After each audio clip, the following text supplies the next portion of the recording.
Early medieval graveyard found in Germany. In Germany, archaeologists have unearthed 110 burials that date back to the 6th and 7th centuries, respectively. Gold and bronze artifacts, as well as a beheaded horse, have been unearthed. Located in the German city of Knittlingen, the early medieval graves were unearthed. In August of 2020, as part of a new residential development, researchers will begin a fresh hunt for fossils in this area.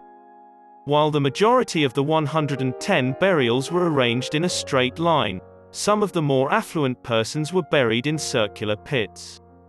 Only the final fragments of wood were kept in the tomb buildings, which varied from modest graves to elaborate wooden chambers of the dead.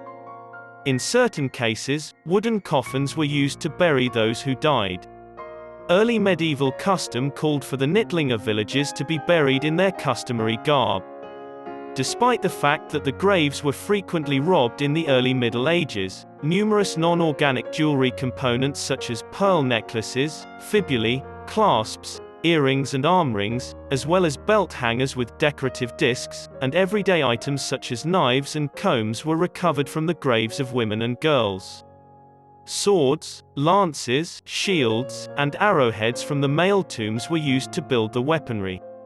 Food was likely stored in ceramic jars and bronze bowls that were found in the tombs of both men and women, since animal bones and eggshells were discovered in them. At least one lady was found buried in an almost complete fibula dress, which was common at the period. When worn by a person, a gold disc brooch dates back to the 7th century, but only when it comes from a younger burial. On a few of the graves, the victims were recognized as cavalrymen. One of these funerals had a beheaded horse buried nearby.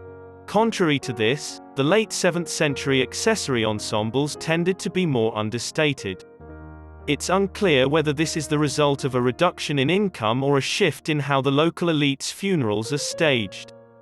The State Office for Monument Preservation, LAD, in the Stuttgart Regional Council is conducting the archaeological study with ArchaeoBW. Skeletons and other artifacts have been found and taken to the Rastatt archives. In the spring of 2022, the excavation is expected to be finished.